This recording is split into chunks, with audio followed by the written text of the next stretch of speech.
Saludos. Vamos a hablar sobre los aportes de la física antes de Jesucristo.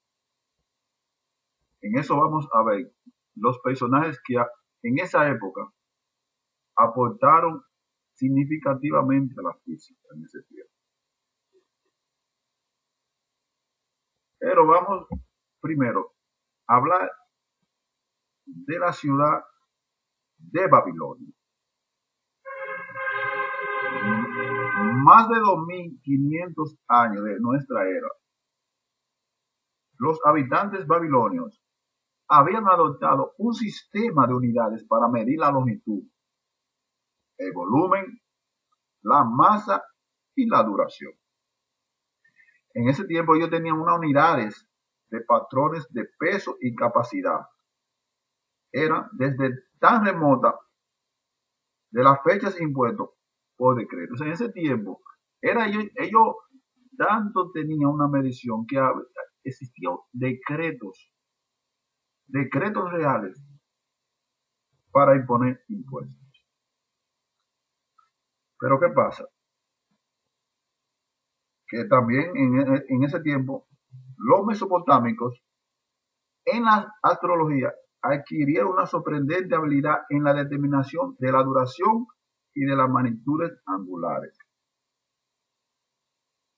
Pero también los ingenieros egipcios se servían ya 2000 años antes de nuestra era de máquinas simples, del plano inclinado, de la palanca, de la cuña y de tornillo. Pero ¿qué pasó con esas ciudades? Que, por ejemplo, los egipcios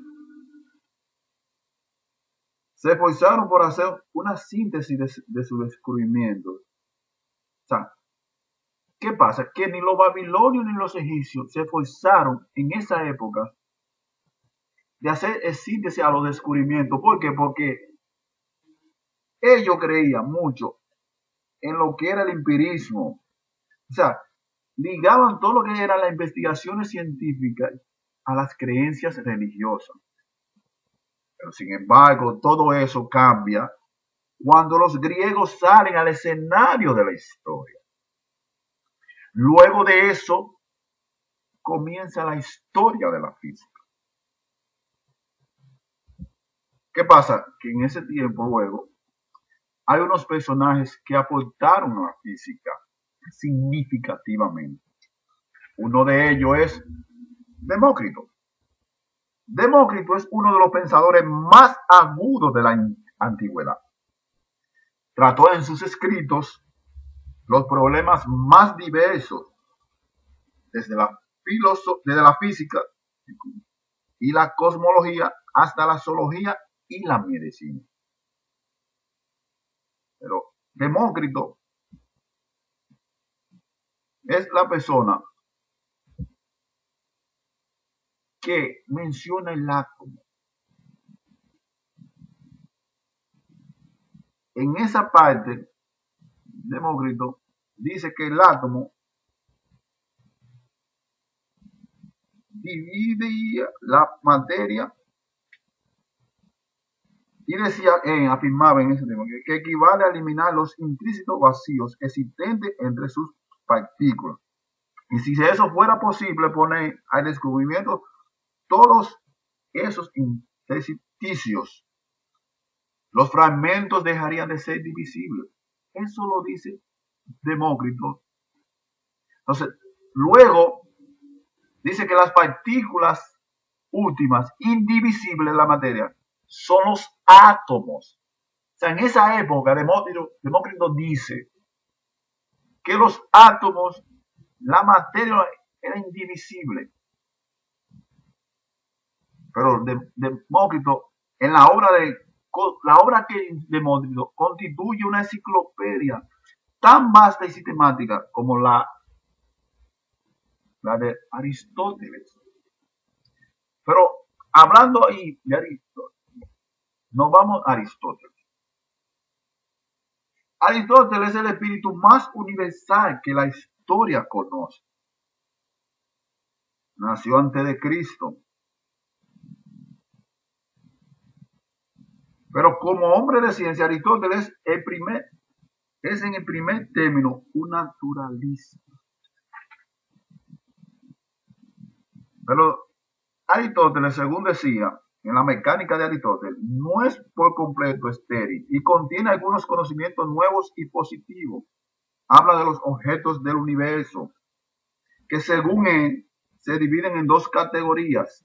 En el cielo, que es la naturaleza supraluna, los cuerpos son indestructibles, eternos e inmutables.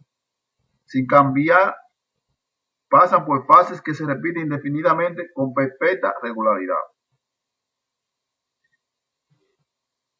Y dice que a estos cuerpos invariables le concede a Aristóteles un movimiento cuyos elementos serían invariables. Hay movimiento uniforme y singular. Pero Aristóteles aplica el análisis de tiro oblicuo compuesto por tres clases de movimientos: forzado, mixto y natural. Aristóteles es un personaje inspirador en la historia.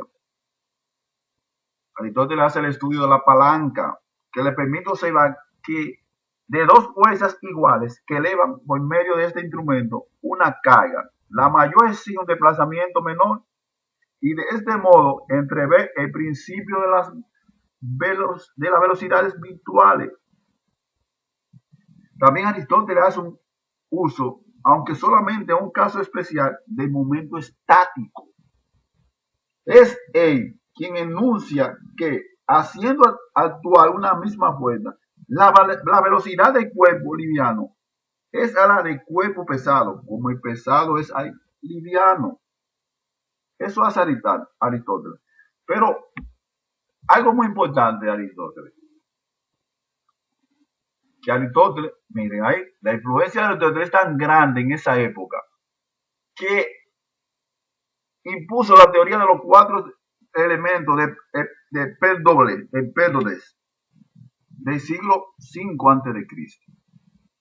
Y según Aristóteles dice que la materia estaba formada por cantidades variables de tierra, agua, aire y fuego. Pero a esos cuatro elementos de Empédocles, él le agrega un quinto elemento, el llamado etéreo, que constituye primordial de la sustancia eterna e inmutable de la naturaleza celeste. Aristóteles, escuchen, sabía que el aire es pesado y vio su opinión corroborada por la experiencia con un odre inflado. Pero sin embargo, Aristóteles no podía explicar por qué odre inflado y más pesado flota sobre el agua, mientras que el odre desinflado y por consiguiente más liviano se hunde. Ese genio en esa época todavía no entendía esa parte, para que ustedes vean. Asimismo, son los personajes, cada uno con sus buenas y sus malas, pero aportaron a la física. Aristóteles conocía el fenómeno de la reflexión. Entonces, hablando de otro personaje, Arquímedes. Arquímedes, que nace en el año 287 antes de escrito, al 212, el famoso Arquímedes de Siracusa, es la figura más eminente del periodo alejandrino. Aristóteles es una persona, disculpa, Arquímedes, un pensador distraído, absuelto por completo con sus problemas, investigador, era entregado, apasionado a los estudios teóricos. Pero Arquímedes en la antigüedad fue el más grande teórico y técnico. Arquímedes se adelantó en 2000 años a su época con sus trabajos geométricos, que trataban acerca de la superficie de figuras limitadas por contornos sí curvilíneos y volúmenes sólidos formados dos por superficies curvas. Pero aquí me también habla de la mecánica, es precursor de tiempos nuevos.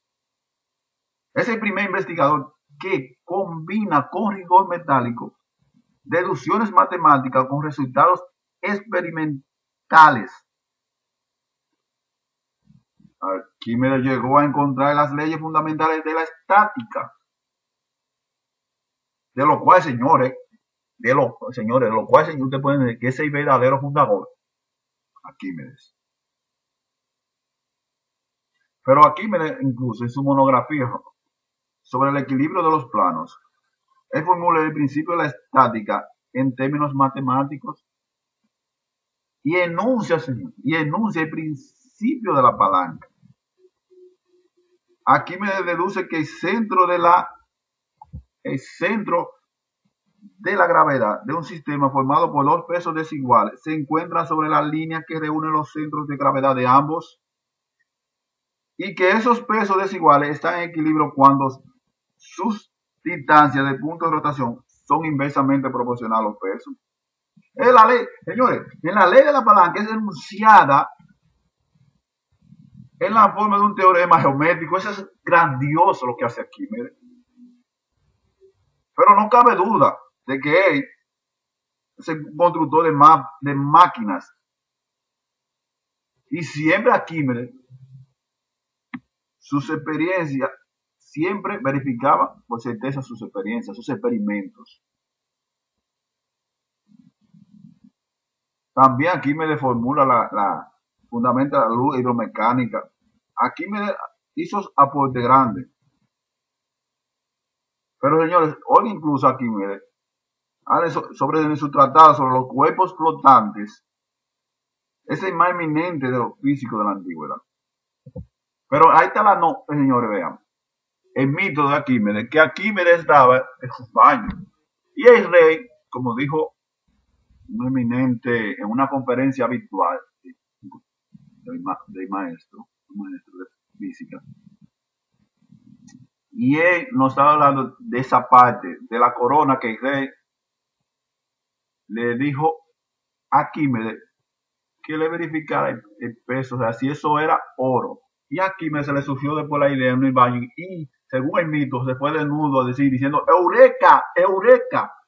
En ese tiempo, Eureka, decir, lo logré. Para que usted vea lo grande que fue Arquímedes.